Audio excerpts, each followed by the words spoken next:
I've said it once before, but I'll easily say it again. Elden Ring is probably my favorite video game of all time.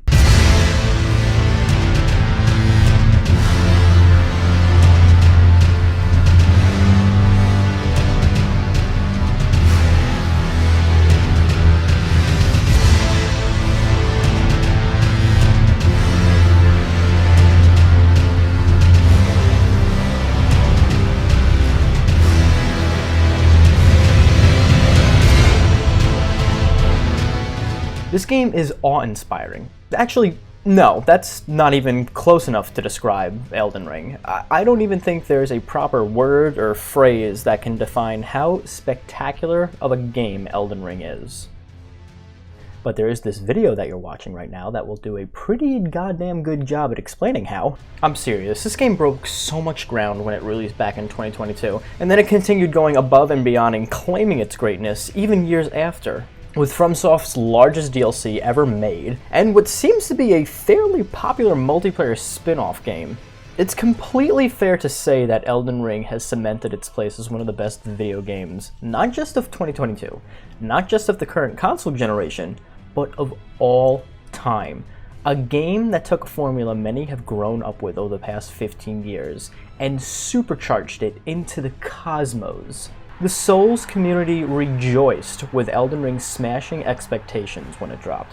All the potential hype that had basically been kept secret up until the first gameplay reveal trailer paid off more than anybody had ever expected.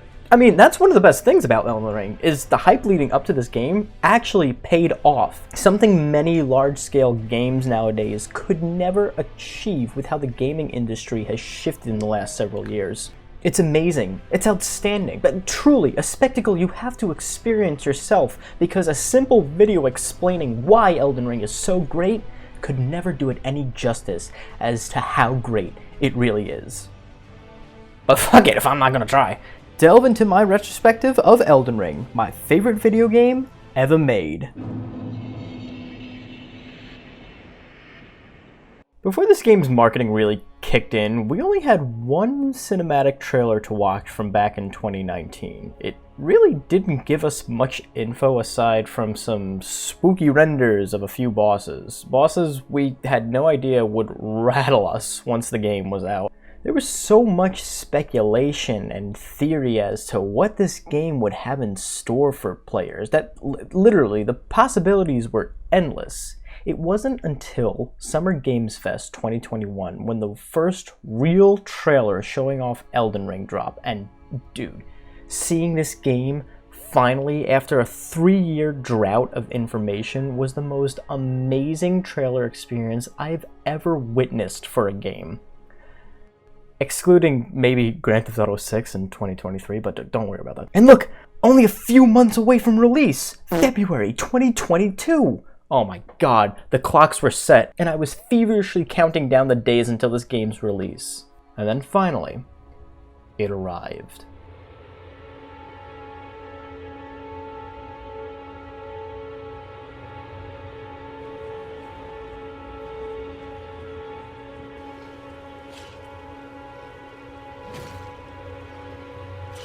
Opening up that door into Limgrave will always be one of the best intros to a game ever. That endless, sprawling view of a new world to venture out into will time and time again hit you like a truck and leave you breathless, no matter how many times you replay this game. I was so mind-blown at this door opening scene my first time through that genuinely, my first initial steps into Limgrave are burned into my memory. It's such a visually striking scene, and that first look out into the world to explore will always be one of my favorite moments in any game I've ever played. This game holds no one's hands. As soon as you take that first step into the field, the game just says, go. It's adventure time, baby. Get out there. Go find a sword. Go fight a trash mob or two. Heck, go run over here and get your skull crushed by this guy. Or this guy. Or even this guy. Or these dudes. Doesn't matter. The sky's the limit when you're playing Elden Ring. Go look for another sword. Go fight another boss. Go. Just fucking go. Get out there and go fucking explore. As you traverse through the first couple areas of the game, you'll get more used to Elden Ring's new spin on world exploration.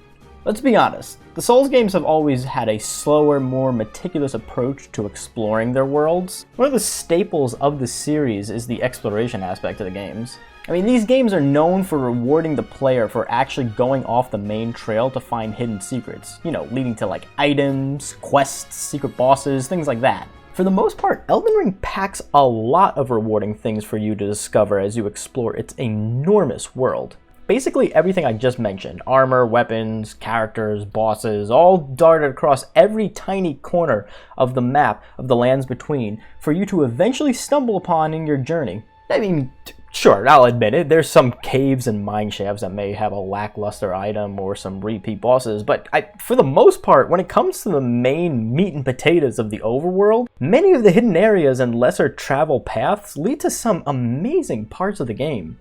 And it can't be ignored, and trust me, I'll probably say it several times in this video, how jaw-droppingly amazing this game looks, both on a technical scale and an art direction scale. Elden Ring is one of the most beautiful games I've ever seen. Each section of this map, each hidden cave, all the legacy dungeons, dripping with unfathomable amount of detail and style. Miyazaki and team woke up one day and said, hey, you know what? I think we should probably make this the best looking thing any human being has ever seen. And they did! They did that! Go look at any other game right now and compare it to Elden Ring. Look at them side to side. See that? It's beautiful. Every other game is garbage, straight trash. I mean, the game kind of has to be the most breathtaking thing you've ever seen if you're going to be exploring the lands between for 100+ hours on your journey. You'll be glazing the entire continent as you're climbing up the cliff face to the end game. Throughout my first playthrough, I kept getting awestruck by each new area and section I discovered, each one having a distinct atmosphere to it with different colors and hues, fauna and flora, the skybox in the area changing dramatically to match that style. I mean, it's really incredible. I couldn't believe what I was seeing. Hell, sometimes I wish I forgot how amazing it was seeing this my first time playing so I could relive the euphoric feeling I got stepping into these new areas like Liurnia, Altus Plateau, all the incredible cities like Leyndell and the Erdtree. They're all so visually stunning. It's hard to express in words. I'm sure there's a few somewhere on Thesaurus that I can throw into the script, but I mean, it's incredible, dude.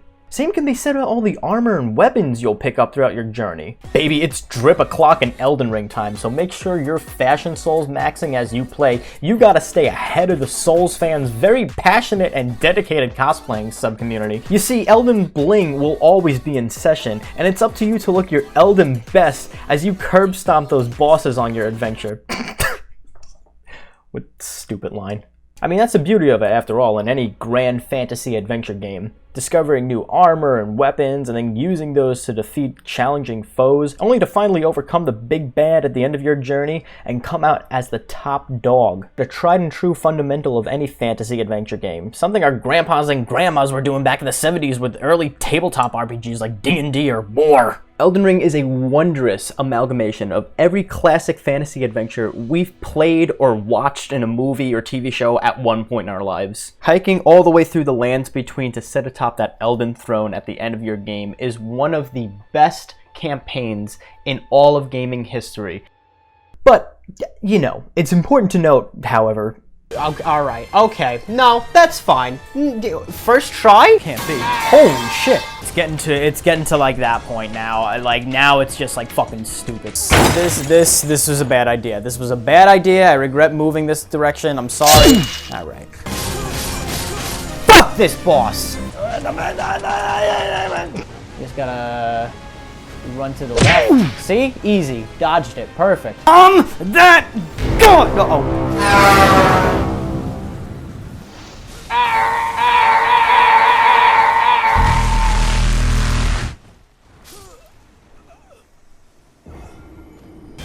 Did it! I did it! He's dead! There he goes! I don't care! He's fucking dead! It has to count! It has to count! It has to! It need...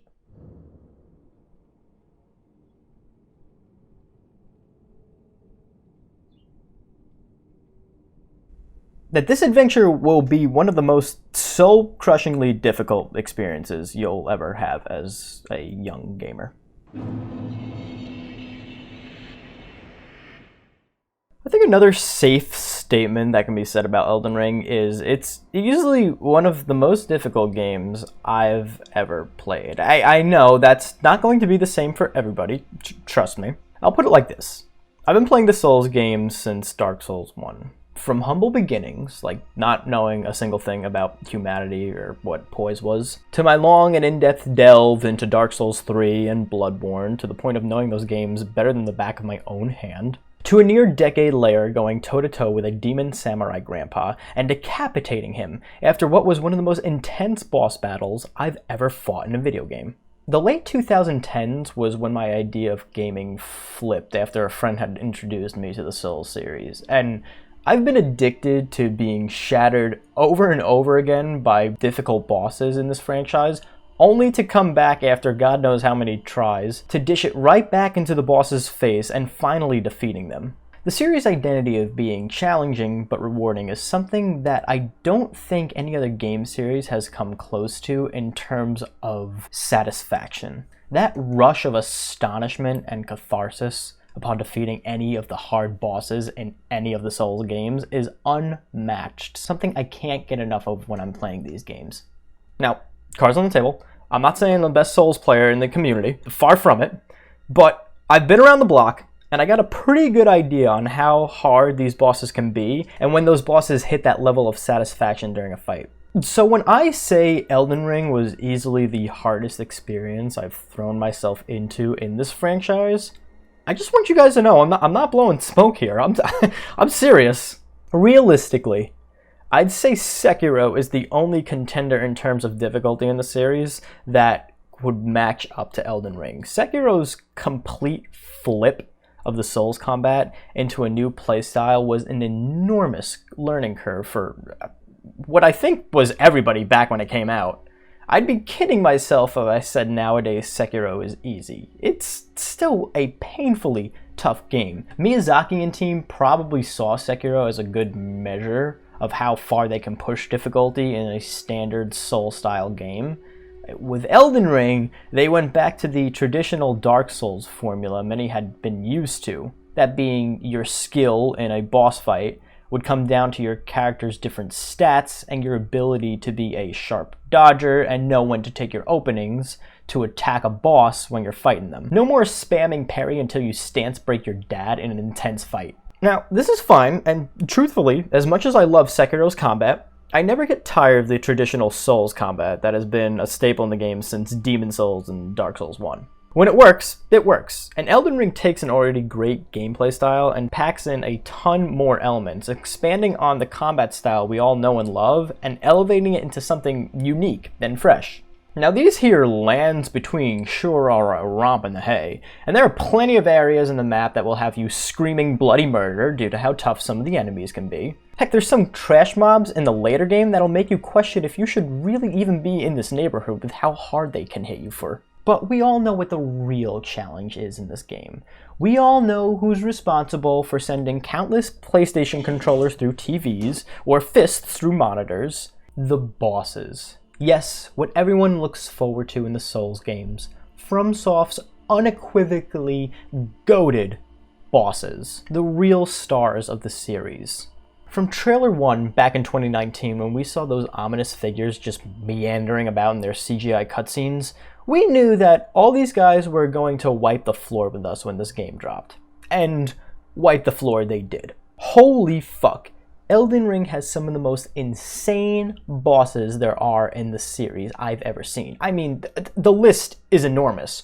Renala, Rykard, Radahn, Astel, Morgott, all three fucking versions of this bitch. Malekith, Hoaraloo, the Elden Beast. I mean, the list is huge. Like I said, it's enormous. And that's only the base game. There's also the DLC, the Shadow of the Erdtree, that has an ensemble cast of bosses that'll make you question if playing Elden Ring should have even been an option today. Difficulty aside for a second, these bosses have cemented themselves as some of the Souls series' most iconic and beloved bosses of all time. Not for just how much of a challenge they present, but their set pieces and presentation as well. Some of these guys have so much aura to them that you'll be rattled by the cutscene alone. My favorite memories of boss encounters by far in this game were stumbling upon Redmane Castle to see all the NPCs lined up and ready to go for some big important battle, only for the reveal to be Radahn off in the distance, sniping me with a cosmic Barrett 50 cal from across the map. The Radahn Festival has become one of my favorite boss fights in the entire series. Every fight against OG Radahn is an adrenaline rush. There's also Estelle, whom I'd only known from a split-second clip in one of the trailers, and after trekking through Ronnie's enormous side quests, stumbling upon this Bloodborne amalgamation, I was in disbelief. What an awesome fucking payoff. And the fight itself is pretty tough for mid-game too. I mean, literally, I think any of these first encounters with these guys was thrilling in some way to me. But one thing, without a doubt, that still, to this day, not only leaves me in fear and loathing every time I verse them, but shows me that even after years of experience, these games are still going to pile drive me when I play them. And that boss, of course, is the goddess of rot herself, Malenia. Holy hot fuck.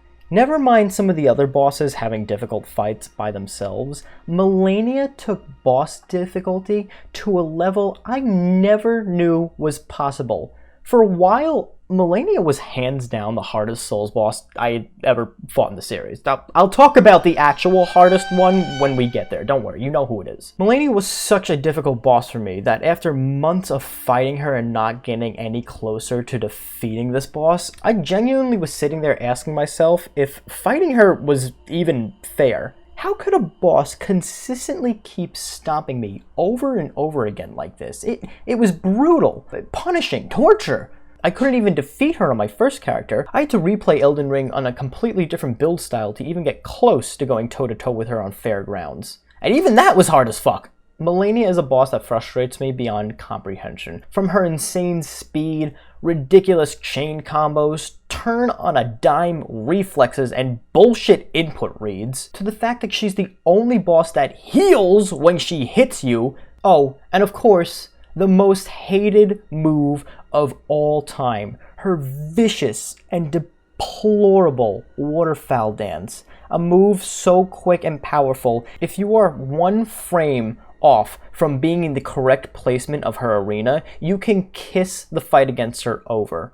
I'm being so serious when I say fighting Malenia felt like a torturous slog when I encountered her for my first time playing Elden Ring. But holy shit, coming back and defeating her finally was a cleansing of hate and loathing I thought I'd never experience in this game. I often complain about some of the more BS attacks bosses dish out against you when fighting, especially in Elden Ring. I felt that the latter half of bosses just got insane, more insane than I had ever felt before in a Souls game. Their combos were unreal. The damage they dealt was astronomical. And the room for error in some of these fights was nearly zero. You almost had to be perfect. Truthfully, in the moment, this was very frustrating, as I've been pretty rock solid at the other previous games, only to feel like FromSoft had implemented tons of details to the fights that made them feel artificially difficult, making me question if some of these fights when I played through them were even fun. I have gotten better at fighting many of the Elden Ring bosses as the years went on, and some issues I took with the game's direction and difficulty have subsided, but I will always remember just how ridiculous that first one was with my first Dangledor character. As frustrating as it did get, I can never let that bring down the positives I had playing through my first time. I did immediately run it back and play through the game a second time, just to make sure that these issues I was having were mostly on me and not the game. And yeah, like I had said, I'd gotten better at dodging and fighting some of the later game bosses. I switched some stats around that allowed my character to steamroll some parts of the game that were way harder on the previous character. Malenia was still pretty bullshit, but I can't change that. And upon my second playthrough, I felt more confident as an Elden Ring player, overcoming some of these pain points that I had mentioned almost effortlessly. kind of made me realize that even though I had strong opinions my first time through, I could be humbled and see how I can approach things differently in the game and get to the outcome that I was looking for. In the most basic way I can describe it, and I don't like saying this too often, but for the sake of this being a video about the Souls series, in the end, I got good. I got real good. I often think extremely fondly of my first time playing through Elden Ring now, with the positive memories completely overshadowing the negatives that I had felt my first time through. I think it's because of that initial playthrough that I realized just how great this game was. It sort of taught me that even though I was good at the other games, there are still going to be challenges in this series, and I'm going to have to overcome them and get better. And Elden Ring was a beautiful, brutal reminder of what the Souls series is all about. Overcoming insane obstacles and triumphing in the end.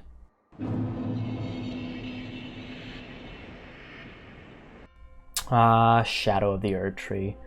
You beautiful, beautiful, crazy, insane, unstoppable, unhinged, evil, horrible, torturous. At this point, my second Elden Ring series, which is venturing through the Shadow of the Erdtree DLC, is complete.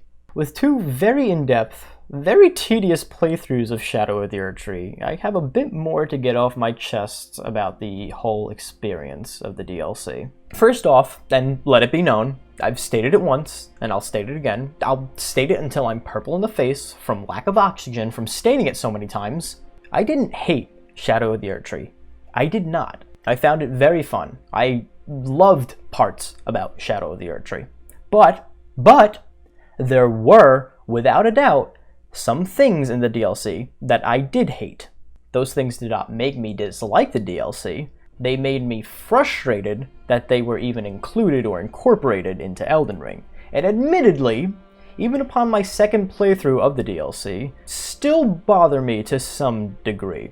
Unlike my first playthrough of Elden Ring and me coming to terms with some of the frustration and issues I had with the base game, Shadow of the Erdtree left me questioning a lot, even after the second round of beating it.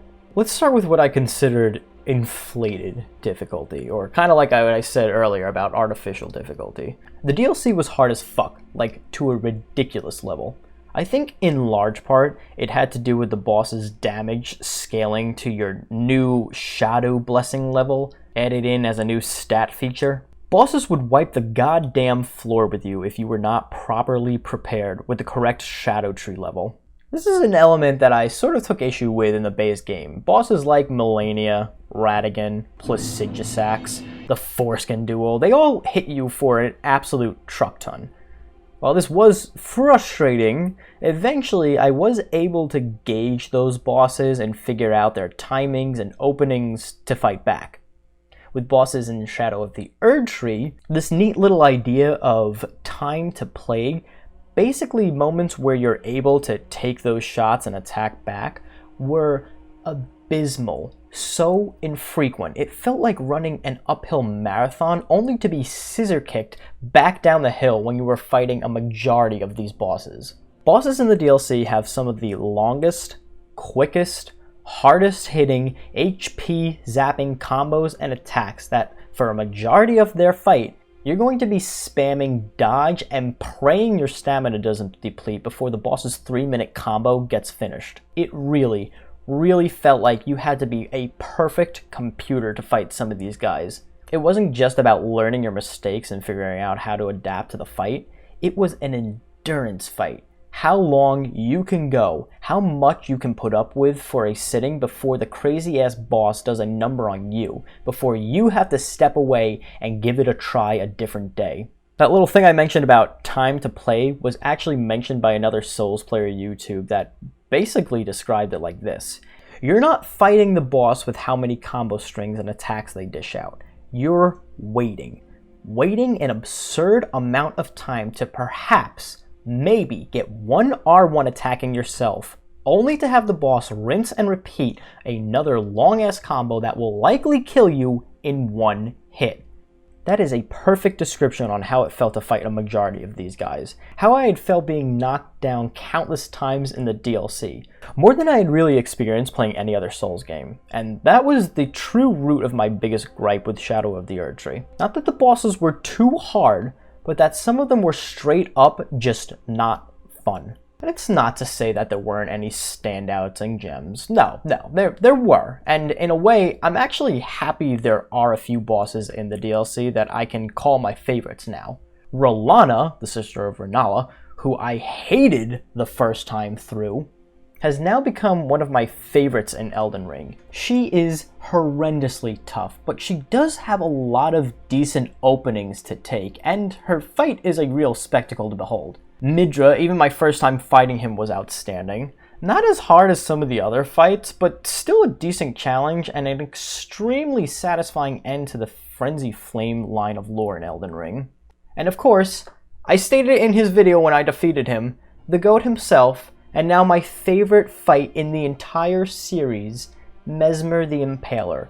What an absolute joy of a boss fight this is, seriously. In a DLC with a lot of bosses that have me throwing my head through concrete walls in anger, Mesmer's fight is the most thrilling, high-speed, high-octane, keep you on your toes, dance between warriors, amazing battle I've had in the series since Sword Saint Ishin from Sekiro in 2019. That's saying a lot too, because base game Elden Ring had a ton of memorable bosses that I consider my favorites now.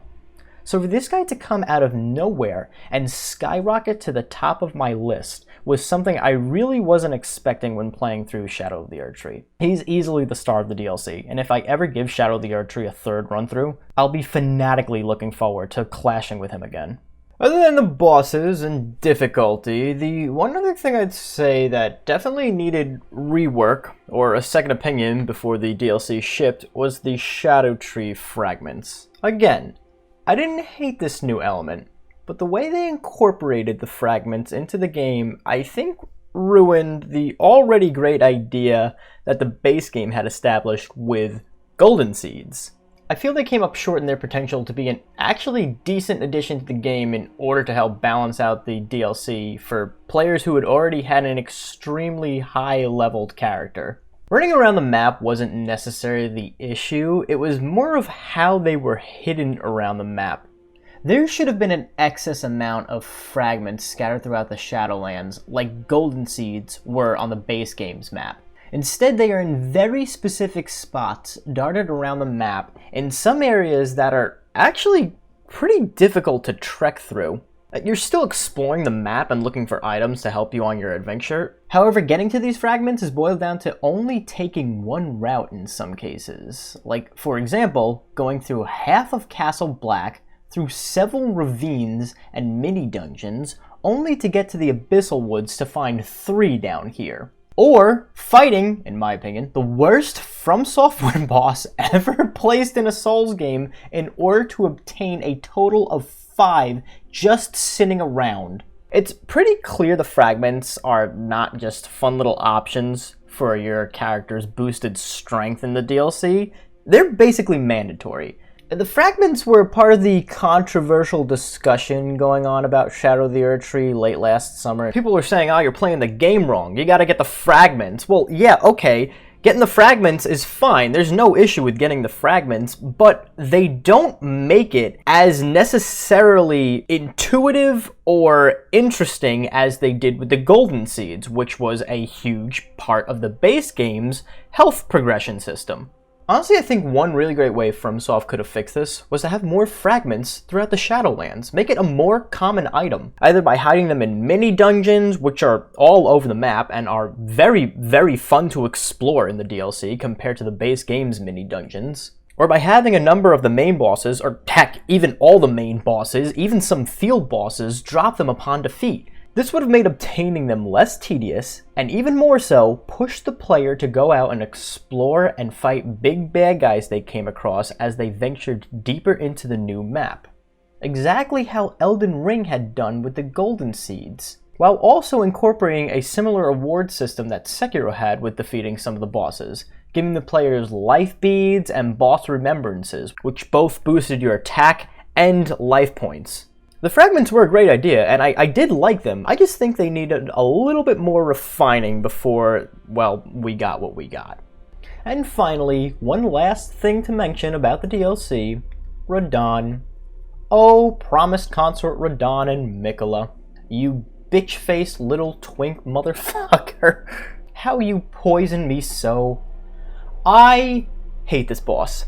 I hate this boss so much. I don't ever think I'll be happy with this boss. There is so much wrong with it. It's a spit in the face to Radahn as a character, according to the Elden Ring lore. Everything that they set up for Radahn and kept mysterious, you know, things between him and Malenia and their giant battle, out the window, gone, all gone.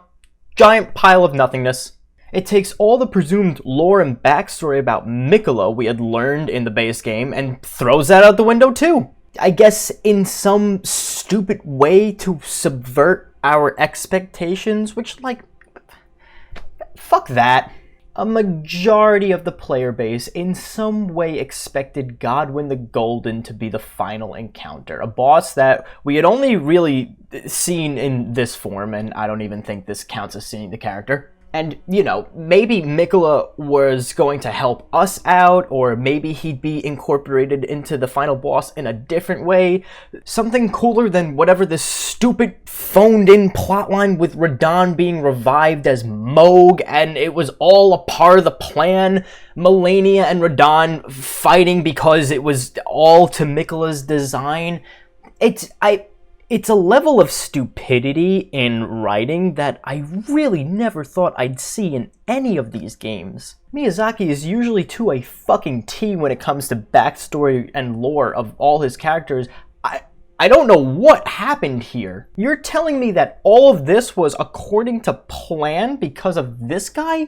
But he doesn't even have his, like, curse where he's supposed to be, you know, a child. Look at him! He's taller than a basketball player! Look at this shit! What the fuck even? I mean, lore implications aside, this fight also just straight up sucks. It blows. It is, I've said it once before, it is the hardest fight in the entire series. Yes, Malenia, you are incredibly difficult too, but I'm sorry, even though I will say it did take me a little bit longer to fight Malenia and beat her than it did Radahn. Malenia is a much more fair fight than these two fucks. These two make for one of the most difficult and just flat out miserable boss experiences I've ever had in this series. This fight sucks. It's too spammy, it's too unpredictable. You can barely see anything with all this annoying golden flashes and Miquella's absurdly long hair blocking your sight. The field can sometimes trip you up with these, like, cement people, like, sticking out of the ground. It's happened a few times. Radahn's combos in both the first and the second phase, more so in the second phase, are horrendous. The damage, Jesus Christ, you hear me complain about damage output from some of these bosses all the time, but holy fuck, it sucks. It sucks, I hate it. I'll never not hate it. As long as I am a Souls fan, this will forever be one of my least favorite bosses. It is such a piss in the face to what I did think was a decent DLC. And again, going back to whenever I said it earlier on in this video, I like this DLC. I liked it a lot. I have my issues with it. There's negative aspects about it.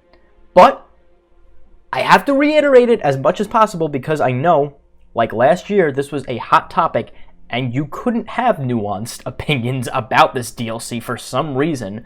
But I can't stress it enough. I did enjoy Shadow of the Erdtree. Negatives aside, I thought this was a very fun experience. There was a lot to like about the DLC. Was there things to not like about it? Yeah, but I did overall enjoy my trek through the Shadow of the Erdtree. I mean, only to just double back to how I was glazing this game's visuals and looks. Presentation-wise, Jesus, dude, they blew it out of the water with the DLC. The aesthetics department is like a 12 out of 10 for the Shadow Realm. Heck, this may be a prettier backdrop than the base game Elden Ring. There's so much style and sauce to the DLC's design. I think it largely has to do with the unique skyboxes in each area. They're all so vivid and vibrant and things that I've never seen the sky do in terms of color gradation. It really gives each section of the Shadow Realm a huge amount of personality. Each section I arrived in, I was always blown away by its beauty. I mean, when I was playing this on YouTube, I couldn't shut up about how pretty the game looks. Every 10 minutes, I was looking up at the tree or the sky or anything. I just caught myself staring off into the distance, being like, wow, this is beautiful. I'm just unimaginably captivated by this view itself. It's always something I find impressive in a game, when a bunch of pixels can be arranged in a way that makes me stop in my tracks to admire just how incredible they look. 9 times out of 10, that game is probably going to go somewhere on my greatest games of all time list. I mean, at the time the DLC had launched, Elden Ring was already in the top spot, so the Shadow of the Erdtree only solidified its place there as one of my favorite games. So yeah, as one final bit of closure for the DLC, I liked it a lot. I have one of my favorite bosses from the DLC. Heck, I have my favorite boss from the DLC. It's beautiful, and I will always love just gazing off into the distance and the surroundings, looking at this map. It's got a pretty decent side quest that you'll follow throughout the entirety of the DLC, which is always fun to explore and, you know, converse with the different NPCs on this journey. And overall, I think it taught me that even though I probably might have the skills necessary to defeat these bosses, again, I'm gonna get humbled quick. And that's something that I will never take for granted again when a new Souls game comes out. I have Shadow of the Erdtree to thank for that I'll probably have a different mindset going into these games when future releases come.